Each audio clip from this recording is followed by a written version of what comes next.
Mientras deposita su ofrenda, su diezmo, quiero decir algo que creo que es muy importante y seguramente algunos ya lo han escuchado, pero es bueno recordarlo.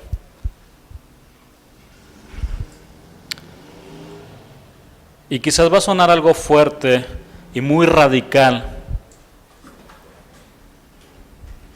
pero si usted ve a una persona que se congrega aquí, sea un joven, sea una mujer, sea un hombre, lo ve usted afuera de la iglesia, o sabe que esa persona está fumando, o se está drogando, o que golpea a su esposa, o que lleva una vida no de acuerdo a la Escritura, quiero esto sí decirlo con lo que el Señor me permite, que está en su palabra, poderle decirle que esos no son cristianos ni cristianas. Porque después confundimos las cosas. ¿Ya viste al hermano? Si vive de una manera desordenada, como lo estudiamos también en acerca de esa enseñanza, acerca del orden de Dios, dice la Escritura que ni aun comáis con él, con aquel que se dice hermano. Entonces, si usted ve a una persona que está fumando, que se está drogando, que se está alcoholizando, que sabe que golpea a su esposa, que trata mal a sus hijos o etcétera, esa persona no es cristiana, no es un hijo de Dios. No se confundan, hermanos. Tenemos que examinar nuestra vida, nuestro corazón, nuestro andar. No hay que confundirnos. De hecho, Pedro en su segunda carta dice algo muy fuerte. Dice, el perro vuelve a su vómito. Vuelve a su vómito. Lo que debería de odiar, lo que debería de ser algo repugnante para esa persona que se dice cristiana, va y vuelve a su vómito. Entonces, porque muchos creen que por estar en una iglesia cristiana ya son cristianos. Yo por mucho tiempo creí eso, hermano. Yo pensé que todos los que se congregaban en una iglesia cristiana son cristianos y eso es una mentira. Por sus frutos los vamos a conocer, por su manera de vivir, manera de hablar, de conducirse. Yo no estoy hablando de que un cristiano tiene que ser perfecto, no. Pero si una persona de manera deliberada está haciendo esto que les digo, no es cristiano, no es cristiana. Si anda en fornicación, en adulterio, no son cristianos. Pero es que va a la iglesia, no son cristianos.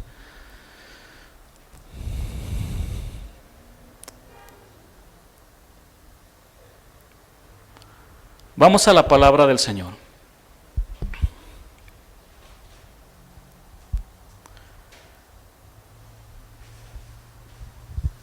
Vamos a continuar estudiando acerca de las perfecciones, de los atributos de Dios, de las virtudes de Dios, para conocerlo a Él.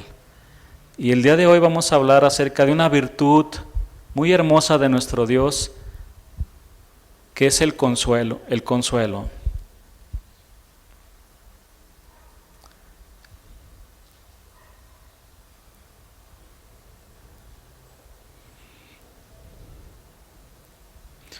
Segunda de Corintios 1:3, déjenme leerles este versículo. Dice bendito, y esta palabra en el original también significa alabado, sea exaltado. Bendito sea el Dios y Padre de nuestro Señor Jesucristo, Padre de misericordias y Dios de toda consolación.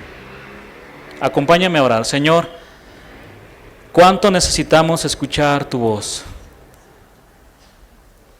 Que tú hables a nuestro corazón, Dios. ¿Cuánto necesitamos ser transformados, ser renovados? Porque a veces vivimos una vida tan ligera, Dios. tan mundana, tan llena de las cosas del mundo. Nos atrae el mundo, las cosas del mundo, los deseos de los ojos, los deseos de la carne y la vanagloria de la vida. Nos atraen, nos seducen, nos hacen caer, Dios. Ten misericordia de cada uno de nosotros, Dios. Porque hemos aprendido que tú nos perdonaste. Que solo tú tienes la potestad de limpiar la mancha, la lepra que está en nuestra vida. Pero no podemos, no debemos seguir viviendo como vivimos, con una vida tan desordenada, tan fría, tan apática a tu palabra, a tu presencia, Dios. Cámbianos, Dios. Cámbianos, por favor. Que el conocerte a ti, al conocer a tu Hijo, a Jesús, cambie nuestra vida. Que todo sea esto para cambiar, para vivir a tu lado, en tu presencia, Señor. Habla en esta tarde a nuestro corazón. Cámbianos, Dios. Por favor, cámbianos. Y empieza conmigo, Señor. Haz un cambio radical, que sea de lo interno a lo externo, Dios, porque podemos fingir ser muy buenos cristianos por fuera, pero tú conoces el corazón y las intenciones del corazón. Tú conoces todo, Dios. Nada podemos esconder delante de ti. Nuestro andar, nuestro reposo, tú lo sabes todo. Todos nuestros caminos te son conocidos. Aún no decimos la palabra y tú ya la sabes toda. Y aún más, Dios, conoces nuestros pensamientos, conoces todo de nosotros. Porque eres un Dios omnisciente, un Dios omnipresente. Señor, habla nuestra vida. En esta tarde te lo pedimos en el nombre de Jesús. Amén.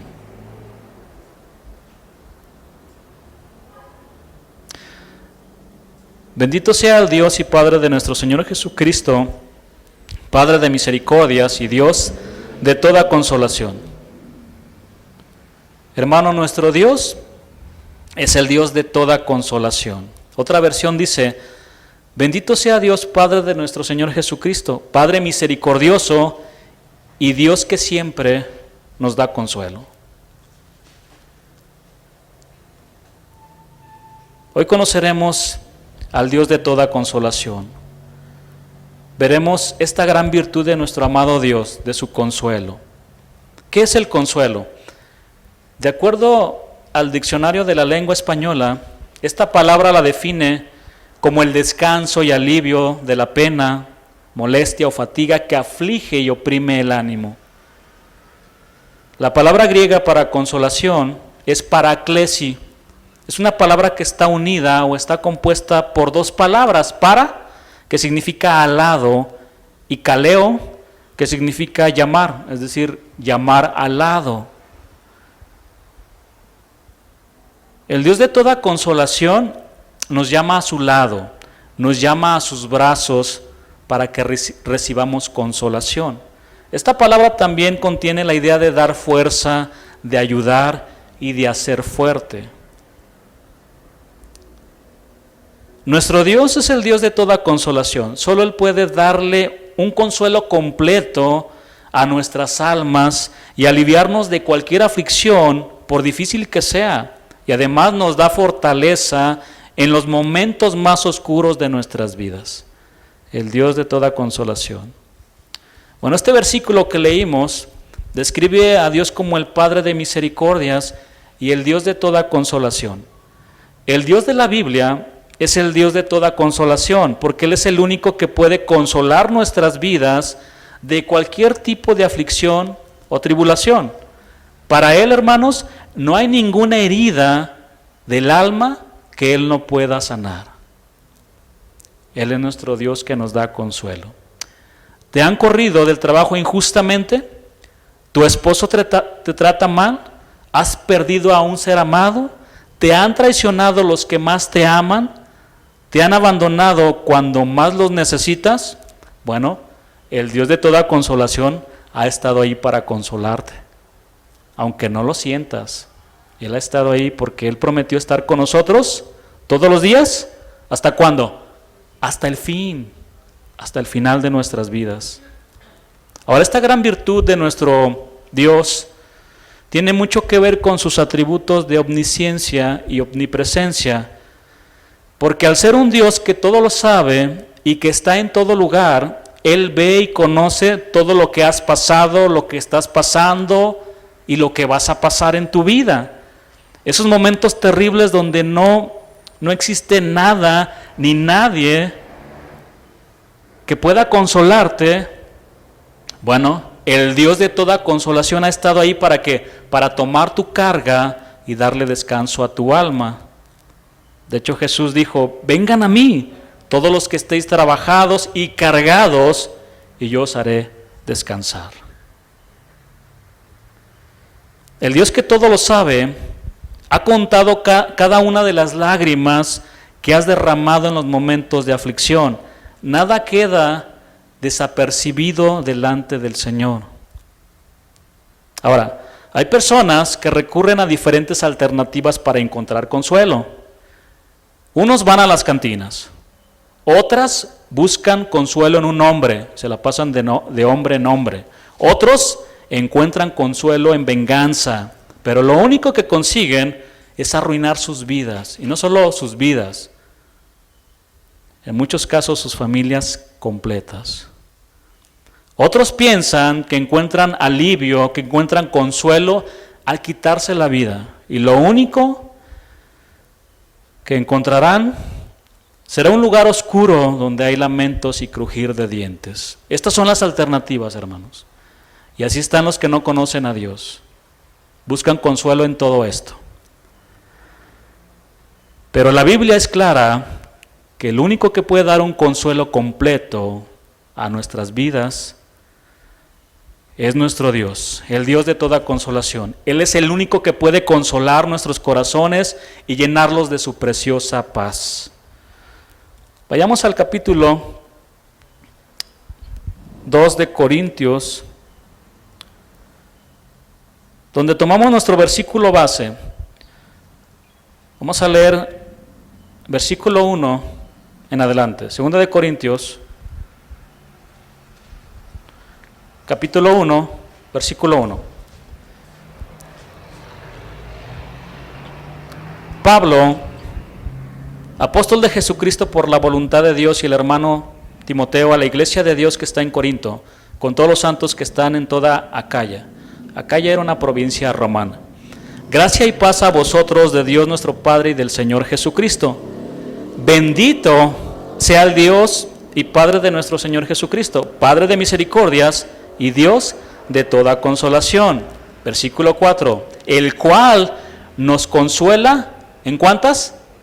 En todas nuestras tribulaciones, para que podamos también nosotros consolar a los que están en cualquier tribulación, por medio de la consolación con que nosotros somos consolados por Dios. Qué versículo tan tierno, tan hermoso. El Dios de toda consolación, el cual nos consuela en todas nuestras tribulaciones. Hermanos, el consuelo de Dios es precedido por las tribulaciones. ¿Cuántos de nosotros hemos sido consolados por Dios en un momento muy apremiante? Yo creo que todos. Después de recibir el consuelo de Dios, ¿cómo se siente? ¿Cómo te has sentido? Una paz inexplicable invade todo nuestro ser. Un hombre cristiano que fue perseguido por causa de Cristo y su palabra, después de que fue encarcelado y de haber recibido mucho maltrato, dijo que en una ocasión sintió una paz y un gozo tan maravilloso que exclamó lo siguiente: estoy dispuesto a que me vuelvan a encerrar y a sufrir con tal de volver a experimentar el consuelo de mi amado Dios. Antes de llegar a la cima del consuelo, hay que recorrer un camino largo y lleno de muchas tribulaciones. Ahora, el apóstol Pablo experimentó muchas tribulaciones de todo tipo en su vida. Vayamos al libro de Hechos, 14 y versículo 19.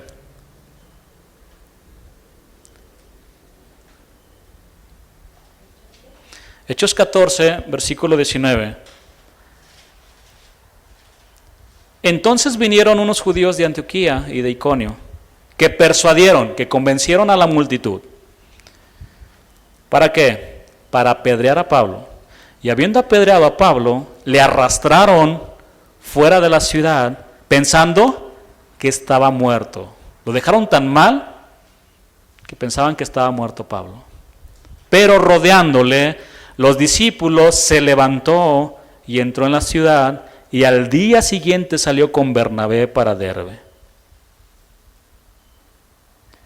Aquel hombre, Saulo, ahora Pablo, que arrastraba a los cristianos y que vio cómo apedrearon a Esteban, el primer mártir, que lo mataron injustamente, ahora era apedreado y arrastrado por causa de Cristo. Pero de una manera milagrosa, él se recuperó. Y al día siguiente, es que es una manera milagrosa, hermanos, porque aquí dice la Escritura que al día siguiente salió con Bernabé para anunciar el Evangelio. Es un milagro de Dios. Algunos dicen que en ese momento, realmente los estudiosos dicen que él murió ahí. Y por eso más adelante él habla acerca de las revelaciones, que el Señor no le permitió hablar. Yo no sé, pero la Escritura dice, pero rodeándole los discípulos, yo no sé si los discípulos fueron con él y oraron, y se recuperó de inmediato, hermanos. ¿Para qué? Para anunciar el Evangelio. Por eso en el versículo 21, donde estamos, y después de anunciar el Evangelio a aquella ciudad y de hacer muchos discípulos, volvieron a Listra, a Iconio y a Antioquía, confirmando los ánimos. Un hombre que había sido arrastrado, que había sido apedreado, fue a confirmar los ánimos, fue a alentar ¿a quién? A los discípulos, confirmando los ánimos de los discípulos, exhortándoles a que permanezcan, a que se afirmen en la fe y diciéndoles, es necesario que a través de ¿qué? ¿De pocas? De muchas tribulaciones entremos en el reino de Dios. Y aquí no nos gusta. A nadie le gusta pasar por las tribulaciones. Esta palabra tribulaciones, del griego lipsis, significa estrechez, aflicción, angustia. También significa persecución. De hecho, Dios le mostró a su siervo Ananías que el apóstol Pablo padecería por la causa de Cristo y del Evangelio. Eso lo podemos ver en Hechos 9:15 y versículo 16. Lo leo. El Señor le dijo, ve, porque instrumento escogido me es este para llevar mi nombre en presencia de los gentiles y de reyes y de los hijos de Israel, porque yo le mostraré cuánto le es necesario padecer por mi nombre. Dios ya tiene el libro completo de nuestras vidas. Él lo sabe todo. Y Él sabe todas las tribulaciones que vamos a enfrentar. Él tiene el inicio y el final de nuestra vida ya por escrito. Lo sabe todo. Y de Pablo, él ya sabía que iba a enfrentar muchas tribulaciones, que le iba a mostrar cuánto le era necesario padecer por su nombre. Ahora, Pablo sabía que le esperaban tribulaciones en cada lugar a donde él iba. Vamos a Hechos 20, versículo 22 y versículo 23. Ahora he aquí, ligado yo en espíritu, voy a Jerusalén sin saber lo que allá me ha de acontecer, salvo que el Espíritu Santo por todas las ciudades me da testimonio diciendo que me esperan prisiones y tribulaciones. En una ocasión Pablo y Silas fueron azotados y encarcelados por liberar a una muchacha que estaba endemoniada. ¿Recuerdan? Los encarcelaron. Vamos a ver rápidamente unos versículos sobre este punto. Y en Hechos 16:22, veamos qué pasó cuando liberaron a esta muchacha endemoniada. En vez de estar agradecidos con Pablo, veamos cuál fue su reacción.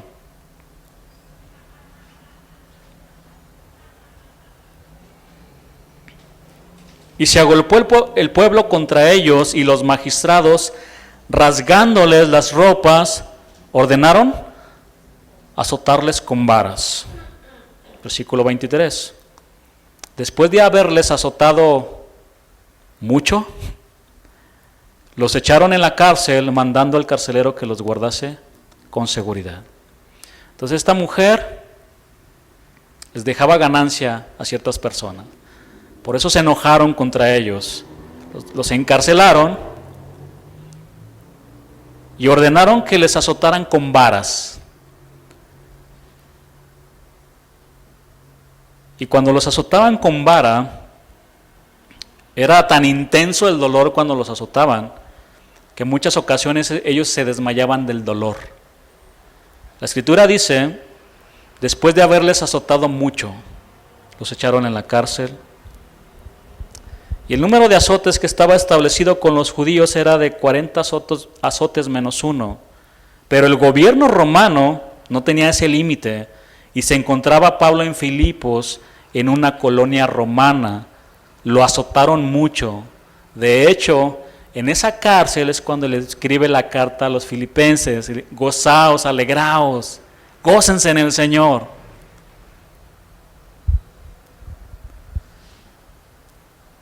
Versículo 24, ahí en Hechos 16, el cual, recibido este mandato, los metió en el calabozo de más adentro y les aseguró los pies en el cepo. Así que después de ser azotados, fueron puestos en condiciones muy incómodas. Les aseguraron los pies en el cepo. Y estos cepos tenían más de 2 agujeros para las piernas, las cuales podían ser forzadas a separarse de tal forma que causaran incomodidad y un dolor insoportable. Algo que en la actualidad ya no se ve en las cárceles. Algunos narcotraficantes viven mejor que en su casa. Les ponen su televisión, les llevan sus botanas, el Chapo también. No vivían en estas condiciones. Las cárceles eran muy diferentes. Pero a medianoche, ¿qué fue lo que pasó? Orando, Pablo y Silas cantaban himnos a Dios y los presos los oían. Qué increíble, hermanos.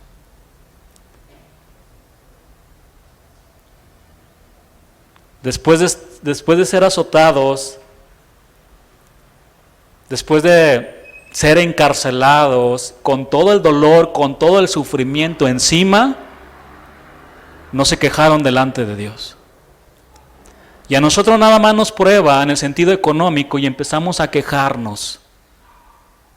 Porque no podemos comprarnos lo que nos comprábamos antes, porque no podemos comer lo que antes comíamos, y empezamos a quejarnos delante de Dios. Ellos cantaban himnos y vemos después el milagro que sucedió. Veamos lo que mismo Pablo escribió acerca de sus propias tribulaciones, que pueden ser físicas, emocionales y espirituales. Segunda de Corintios 11:24.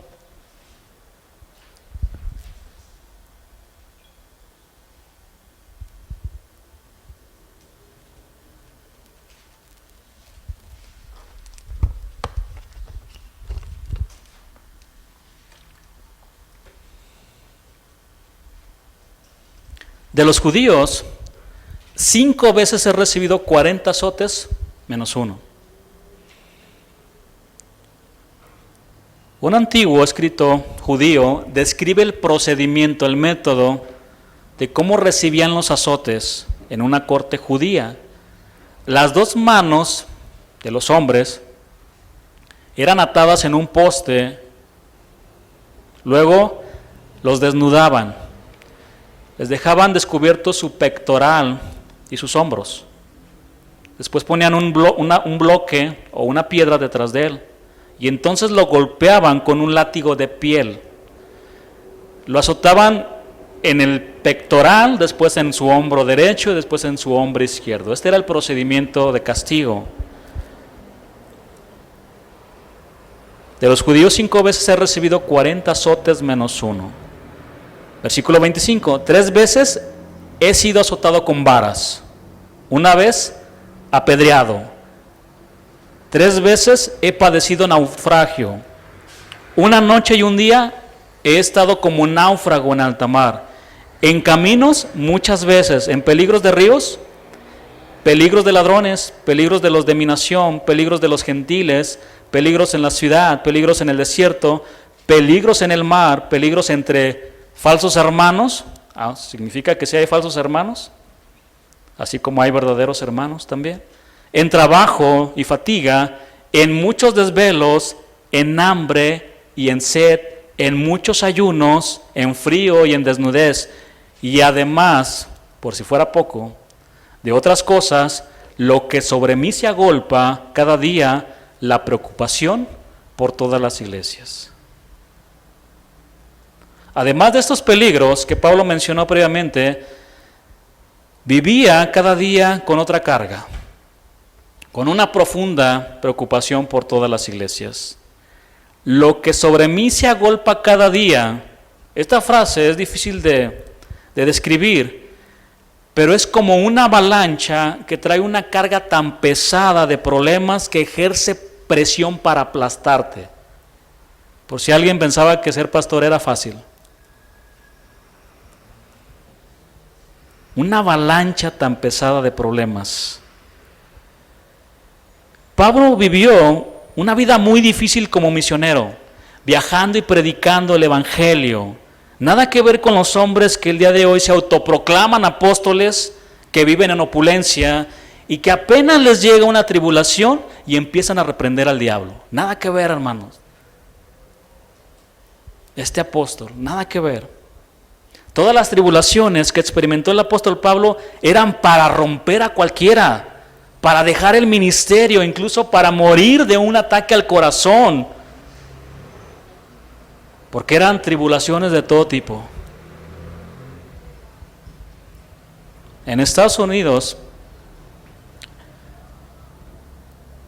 los números, la estadística dice que muchos pastores empiezan a desertar por este tipo de problemas.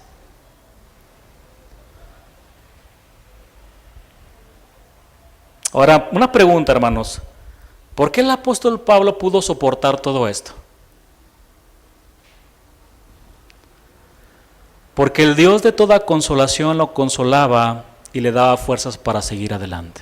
Solo así se puede. Solo así se puede. Ahora, si el Señor te permitiera vivir solamente una semana las tribulaciones del apóstol Pablo, ¿cómo reaccionarías, hermano? ¿Cómo reaccionaría yo? Que nos probara con hambre, con desnudez.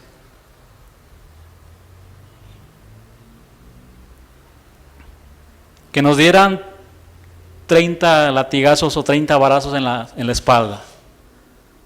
¿Quién soportaría? Ahora, ¿ustedes creen que el apóstol Pablo era feliz? ¿Sí o no? Sí, él era feliz. ¿Por qué era feliz?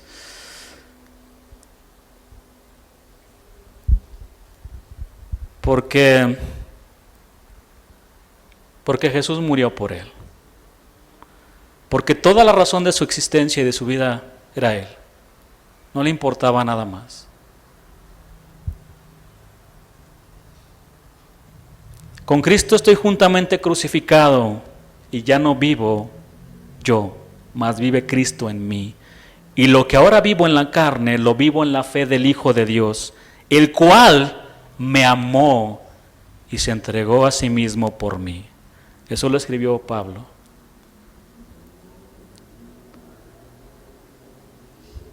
Veamos lo que él escribió acerca de las tribulaciones, también en Romanos 5:3 y 2 de Corintios 4:17 y versículo 18.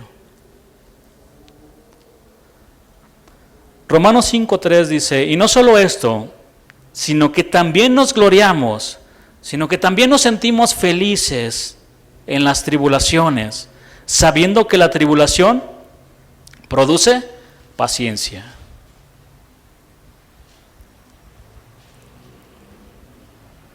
Él se gloriaba en las tribulaciones. Y 2 de Corintios 4:17 dice así. Romanos 5:3 y ahora vamos a 2 de Corintios 4:17.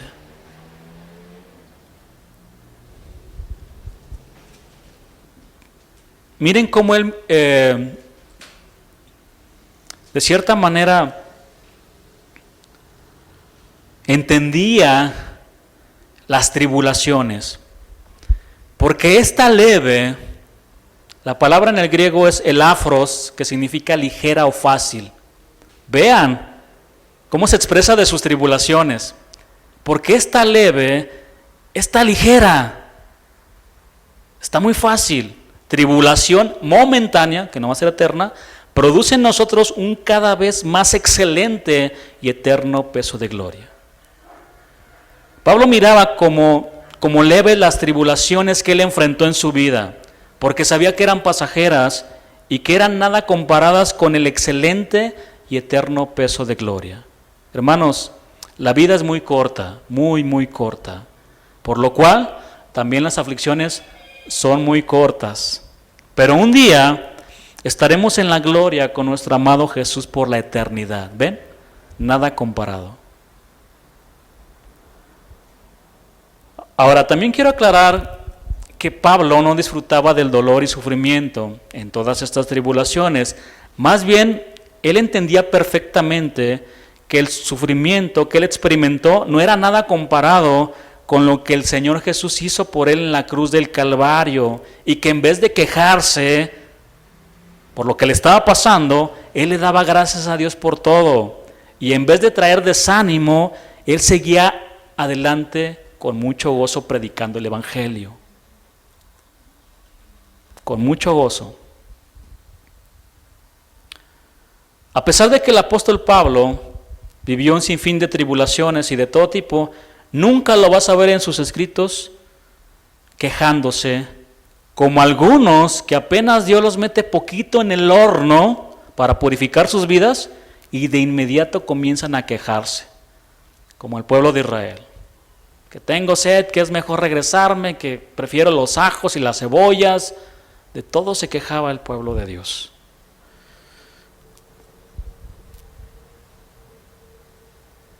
Pablo le escribió a los Corintios que donde hay abundancia de tribulaciones existe también abundancia de consolación. 2 de Corintios 1:5.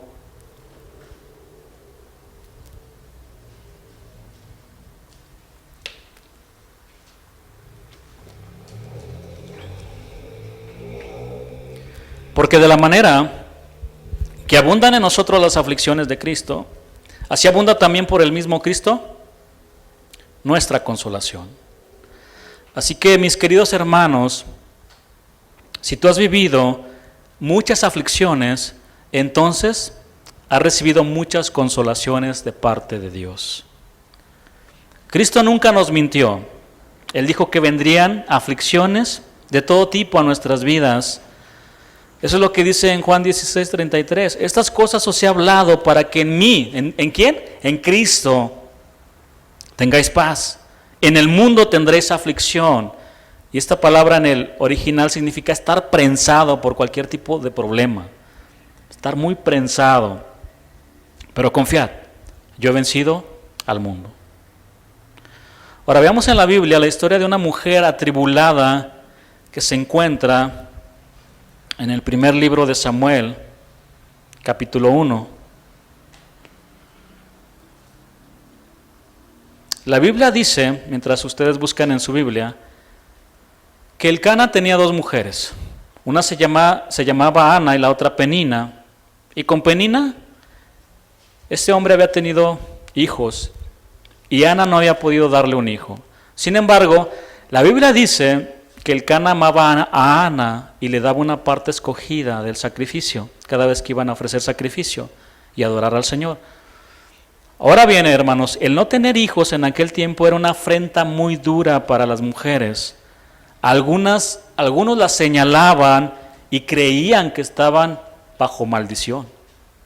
Era muy duro para Ana. La Escritura dice que Penina la hacía enojar muchísimo y que cada año que subían a la casa de Jehová, Penina iba con todos sus hijos. Imagínense la escena, con 12 niños, ¿no? A un lado. Iban juntas y cada año, ¿verdad?, la hacía enojar muchísimo a Ana. De cierta manera le hacía como un bullying. Mira, tengo 12 hijos y tú no tienes nada. La hacía enojar. Y ya se ponía muy triste. Ahora sí vayamos al versículo 6. Solamente fue un pequeño resumen. Primera de Samuel 1:6 dice, y su rival la irritaba, enojándola y entristeciéndola, porque Jehová no le había concedido tener hijos. Así hacía cada año. Cuando subía a la casa de Jehová, la irritaba así, por lo cual Ana lloraba y no comía. Y Elcana, su marido, le dijo, Ana, ¿por qué lloras? ¿Por qué no comes? ¿Y por qué está afligido tu corazón? ¿No te soy yo mejor que 10 hijos? Y se levantó Ana después que hubo comido y bebido en Silo. Y mientras el sacerdote Elí estaba sentado en una silla junto a un pilar del templo de Jehová, ella con amargura de alma oró a Jehová y lloró abundantemente. Ana lloró abundantemente, derramó todas sus lágrimas. Y hermanos, sabemos que por la naturaleza de las mismas mujeres, ellas son más sensibles que los hombres. Los hombres somos más duros, las mujeres son más sensibles. Así fueron hechas por Dios. Eso que sentimos, el Señor lo ha puesto. Tenemos sentimientos y el Señor lo ha puesto. Las mujeres, por ejemplo, ven una película romántica o así un poco triste y empiezan a llorar. Y los hombres, qué ridícula, ¿por qué lloras? Porque nosotros no fuimos creados de la misma manera. Nosotros lloramos, pero cuando nos dan un golpe, ¿verdad? En la cara nada más. Somos más duros, pero aquí vemos la naturaleza de la mujer en Ana, muy sensible. Versículo 11, ahí donde estamos, e hizo voto diciendo, Jehová de los ejércitos, si te dignares a mirar a la aflicción de tu sierva, y te acordares de mí, y no te olvidares de tu sierva, sino que dieres a tu sierva un hijo varón, yo lo dedicaré a Jehová todos los días de su vida, y no pasará navaja sobre su cabeza, será un nazareo, un hombre consagrado a Dios. El voto de los nazareos, no voy a tomar vino, ¿verdad? No me voy a cortar el cabello. Se distinguían, eran hombres y mujeres diferentes, como nosotros los cristianos tenemos que vivir en este mundo. Tenemos que marcar diferencia, no ser igual que los demás, vivir como los demás, hablar como los demás, conducirnos como los demás, no. Y en una ocasión Ana oró largamente a Jehová, que el sacerdote Elí pensó que estaba ebria. Pero ella le respondió, no estoy ebria, soy una mujer atribulada en espíritu. Si ustedes ven todo el capítulo, dice que ella solamente movía sus labios, no hablaba. Entonces la vio el sacerdote y pensó que estaba borracha. Estás ebria, pero traía una aflicción tan profunda en su corazón, como a veces nos ha pasado a nosotros cuando llegamos delante del Señor y solamente movemos nuestros labios o no decimos nada, y ahí el Señor llega a consolarnos. Versículo 14, entonces le dijo Elí, ¿hasta cuándo estarás ebria? Digiere tu vino. Y Ana le respondió diciendo, no, Señor mío, yo soy una mujer atribulada de espíritu, no he bebido vino ni sidra, sino que he derramado mi alma delante de Jehová. Mujer, no te guardes nada. Ve delante de Dios y derrama tu alma. Derrama tu alma. Derrama tu alma. Él sabe que tienes una aflicción.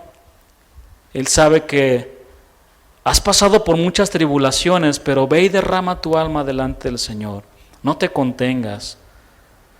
Versículo 16, no tengas a tu sierva por una mujer impía, porque por la magnitud de mis congojas y de mi aflicción he hablado hasta ahora. Otra versión dice así de estos versículos. Así que le dijo, ¿hasta cuándo te va a durar la borrachera? Deja ya el vino. No, mi señor, no he bebido ni vino ni cerveza. Soy solo una mujer angustiada que ha venido a desahogarse delante del Señor. No me tomes por una mala mujer. He pasado este tiempo orando debido a mi angustia y aflicción. Pero miren, hermanas, ¿a dónde fue? Fue al Señor. No fue con la vecina. No fue con la comadre a desahogarse. Fue con el Señor. Porque ellos no nos van a poder darle el consuelo que solamente Dios nos puede dar. Fue con Él.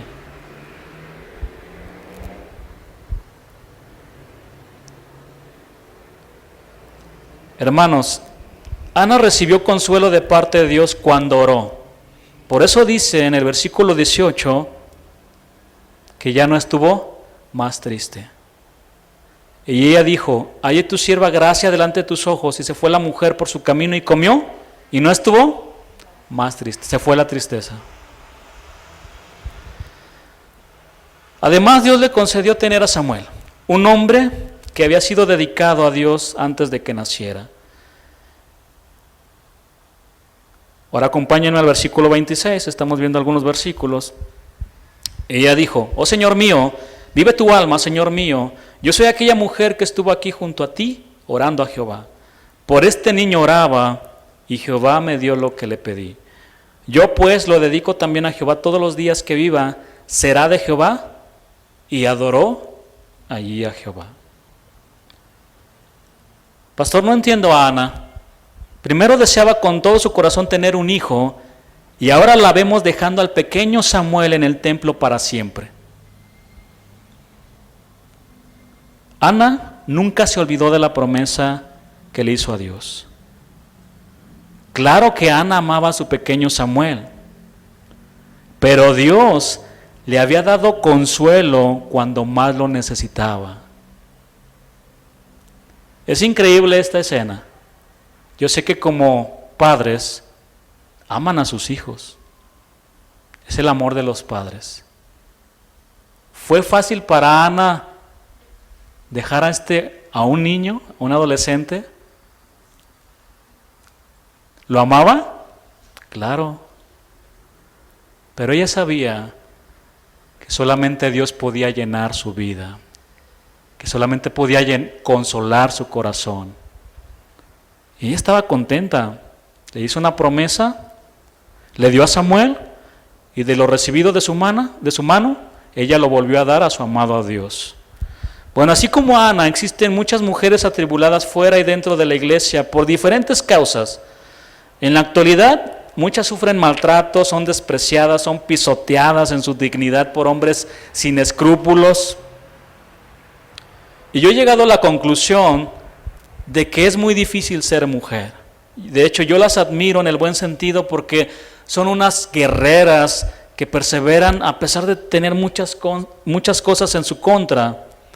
Admiro a las mujeres que después de que fueron abandonadas por esos individuos, porque les voy a llamar así, no son dignos de que les llame hombres, han sido capaces con la ayuda de Dios de proveer comida, de vestido y de un hogar para sus hijos. Y no solo eso, algunas hasta han trabajado arduamente para darles universidad a sus hijos.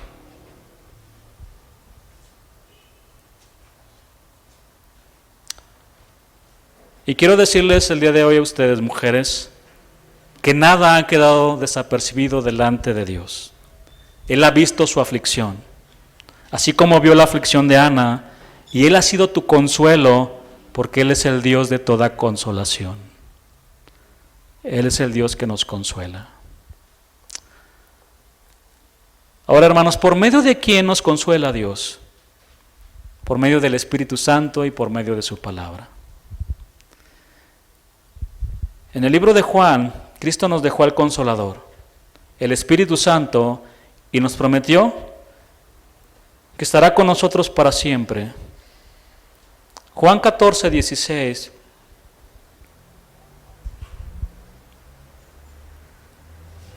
Lo leo.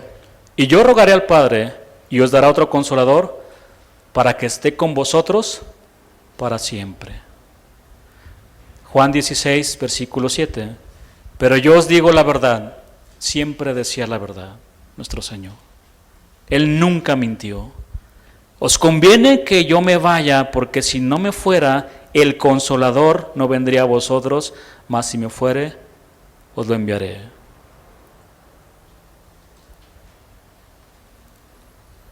La palabra griega para consolador es parakletos.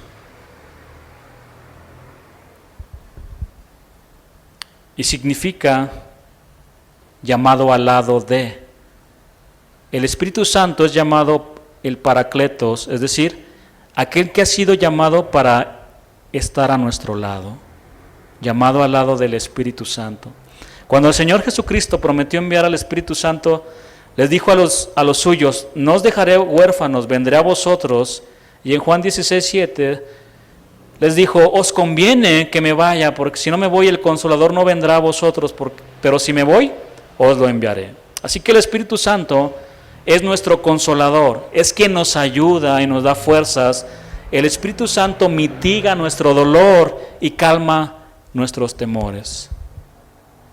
Hermanos, Él quiere ser nuestro auxilio en momentos de sufrimiento, en momentos de tribulaciones.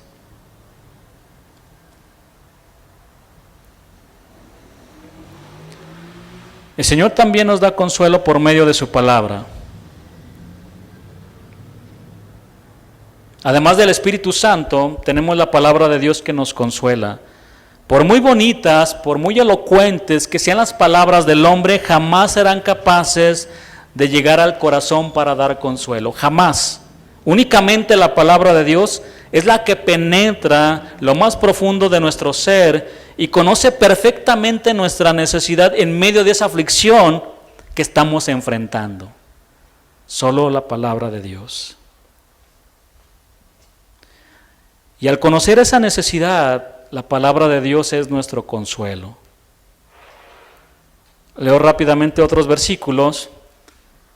Tomen nota, Salmo 119, versículo 49. Dice, acuérdate de la palabra dada a tu siervo, en la cual me has hecho esperar.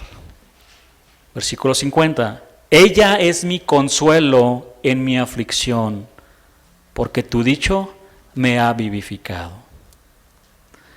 En la palabra de Dios, hermanos, encontramos palabras de consuelo, palabras que le darán alivio a nuestras almas, palabras como las siguientes. Yo soy vuestro consolador. ¿Quién eres tú para que tengas temor del hombre que es mortal y el hijo de hombre que es como heno? Yo soy vuestro consolador, dice Isaías 51, 12. He visto tus caminos, es decir, Él sabe todo de nosotros, pero le sanaré y le pastorearé y le daré consuelo a Él y a sus enlutados. Isaías 57, 18. Como aquel a quien consuela su madre, una imagen muy tierna, una foto muy tierna que vemos aquí en la Escritura. Es como cuando una madre ve a su hijo que va corriendo y se cae y se raspa y empieza a llorar. Ahí va la mamá a darle consuelo. Ven, quiero darte consuelo. Como aquel a quien consuela su madre, así os consolaré yo a vosotros, y en Jerusalén tomaréis consuelo. Isaías 66, 13. En la multitud de mis pensamientos dentro de mí, tus consolaciones alegraban mi alma. Eso es lo que dice el Salmo 94, 19. Cantad alabanzas, alegraos juntamente, soledades de Jerusalén, porque Jehová ha consolado a su pueblo, a Jerusalén ha redimido.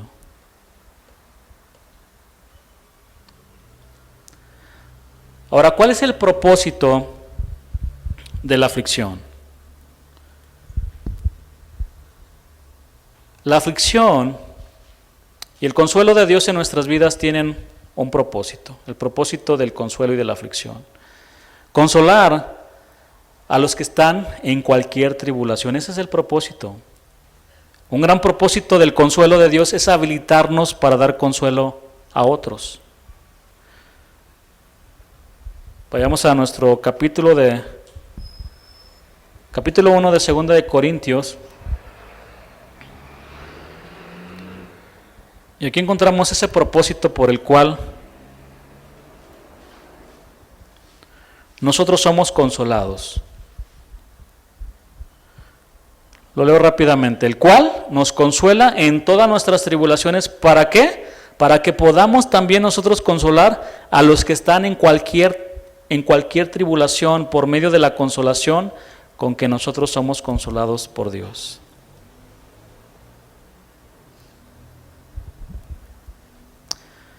Muy seguido, nunca recibimos el consuelo que Dios quiere darnos a través de otra persona.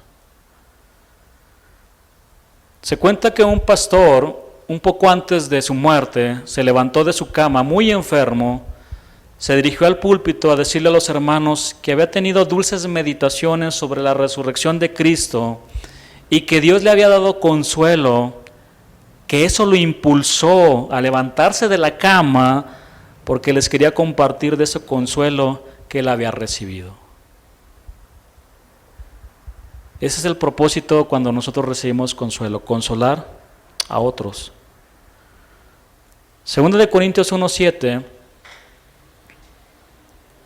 dice la Escritura: y nuestra esperanza respecto de vosotros es firme, pues sabemos que así como sois compañeros en las aflicciones, también lo sois en la consolación. El día de hoy necesitamos compañeros en las aflicciones, compañeros en la consolación. La palabra griega para compañeros es koinonos, el cual es un adjetivo que significa alguien que posee algo en común. Lo principal que tenemos en común como hermanos es que somos hijos del mismo Padre. Además de esto, tenemos en común las aflicciones y al menos en alguna ocasión hemos recibido consuelo de un hermano o hemos dado consuelo.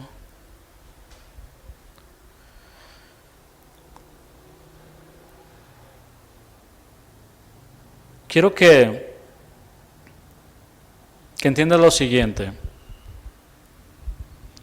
Cristo ha estado allí en esos momentos de gran confusión y de aflicción para consolarte por medio de su Espíritu Santo, por medio de su palabra y por medio de un hermano.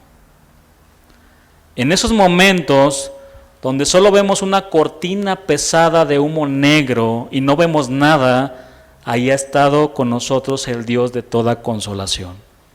No ha quedado desapercibido nada, hermano.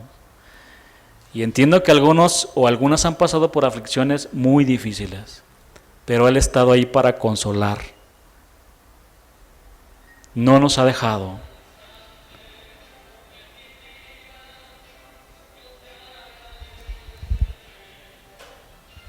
Solo el Señor puede dar un consuelo pleno, completo a nuestras vidas. Solo Él. Si tú estás pensando que una persona puede darte consuelo y llenar ese vacío que está en tu corazón, estás equivocada, estás equivocado. Solo el Señor. Mientras más nos llenamos de la palabra, mientras fortalecemos nuestra relación con el Señor, estamos completos. Es suficiente. Pero ¿por qué a veces andamos así, hermanos? Buscando consuelo en otro lado, menos en el Señor. Porque nos llenamos de las cosas del mundo. Solo Dios puede dar un consuelo pleno y completo a nuestras vidas.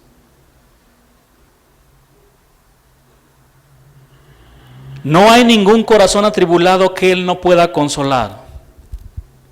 Si Él conoce, llama por su nombre a las estrellas, que son millones, está claro que Él te conoce y quiere darte consuelo por cualquier situación que estás pasando. El día de hoy hemos visto esta gran virtud de nuestro amado Dios, su consuelo. Hemos conocido al Dios que nos consuela, que nos ayuda en las aflicciones y en todas las adversidades de la vida. Él es nuestro consuelo. Nuestro amado Dios, Padre de misericordias, bendito sea, exaltado sea, alabado sea su nombre, porque Él nos ha dado consuelo en los momentos más difíciles. Cuando te han herido, cuando te han lastimado, Él ha llegado a sanarte, a vendar tu herida. Y ahora puedes seguir como el apóstol Pablo, con gozo y con alegría, hacia adelante. No te quedes ahí, no te quedes con esa herida en tu corazón. Derrama tu alma delante de Jehová, ve con Él, derrama.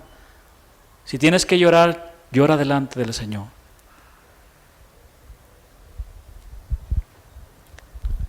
Pónganse sobre sus pies para orar.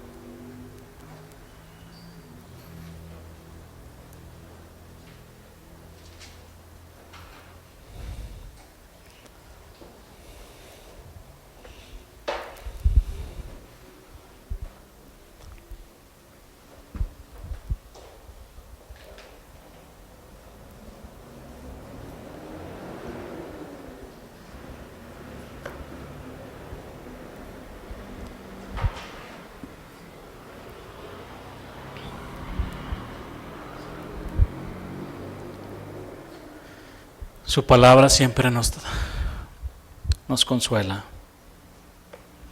nos sana, nos ayuda.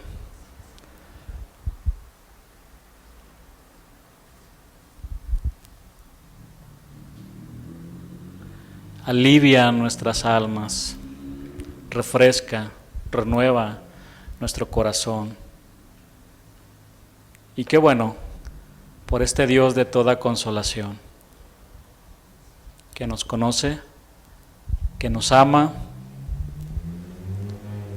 Y ahí donde tú estás, empieza a orar al Señor. Si todavía existe algo en tu corazón, alguna aflicción,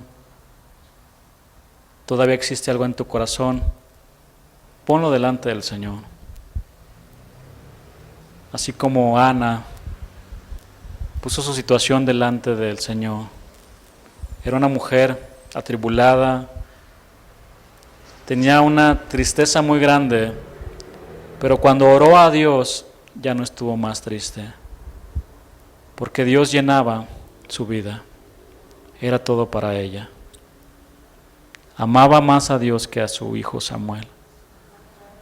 Por eso pudo dedicarlo y entregarlo a esa edad, porque el amor de Dios llenaba su vida. Señor, gracias te damos por tu palabra, por consolarnos cada vez que tenemos aflicción o que estamos pasando por situaciones muy difíciles. Tú has estado ahí y has colocado tu mano sobre nosotros para decir: aquí estoy, sigamos adelante. Yo soy el que te doy consuelo, el que te fortalezco, el que te levanta, el que te da ánimo, el que te da gozo, el que te da paz, el que sana tus heridas, de tal manera que ahora puedas perdonar y pedir perdón. Yo soy el que hago todas estas cosas en ti. Gracias, Señor, por tu palabra, porque tú traes consuelo a nuestras vidas en medio de las tribulaciones. Gracias por todo te damos y ponemos nuestras vidas en tus manos, cada una de las que están aquí, de las mujeres, de los jóvenes. Nos ponemos en tus manos, Señor, reconociendo que necesitamos de ti, de tu palabra, cada día. Muchas gracias te damos en el nombre de Jesús. Amén.